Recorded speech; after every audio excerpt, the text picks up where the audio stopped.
Lord, you take my heart away. Have you ever experienced to hit rock bottom?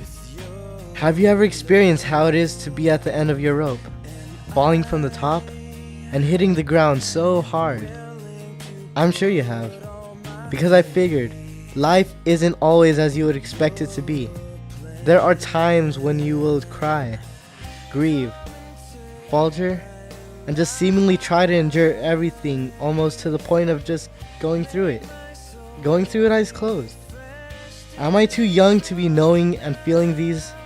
Or probably I'm just human like everybody else. While some youngsters have lavishing rich lives, I am here at the bottom of the wheel of life, trying to pedal up again just to get back to the top, experiencing everything laid before me. I have no qualms about it because I just can't do anything. I can't control my fate. To wallow up in self-pity is my resolve, and I have to succumb to defeat.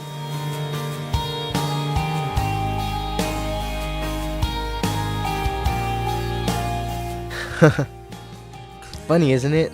On how the world conveys life. I ponder on it a lot from what every day bombards me with. From emotionally inducing trends or emo to hyped up, I got your back, you got my back, terms, used by gangsters. But for me, rain or shine, sickness and health, adversity and blessing, God is mine to rely on. Life is not perfect, yet that is. Until it becomes perfect, that's my job as a young person. To strive to be different, away from evil and away from things that can water down my faith. Rejoicing is my banner, like what the Apostle Paul has declared. Rejoice in the Lord always. I will say it again, rejoice! Strong, vibrant words, only a few can fathom. For how can you rejoice when you are downcast? That's a challenge, I say. For we would not only rejoice in good times, but in all times. A very faithful man once said, "Shall we accept good from God and not trouble?" Our lives as young people in the church have been a great testimony of God's faithfulness and goodness, by His mercy and by His grace. From the time we were just kids, to now that we have matured and understood faith in a greater level, what we always have learned is to live upon the cause of Christ, to trust, and to surrender everything unto Him. Many trials have come our way, but we never forget to give thanks and to rejoice in His name when victory has graced upon us. Our mentality as we age is, why not give to God what is due?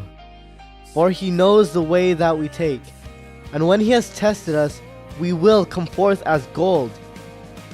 Even just to the very lives we are now waking up to each morning is enough reason to rejoice.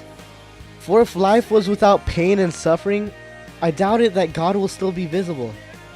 And I am grateful because in all these things, in adversities and strife, for sure we gain character. God has been nothing but good.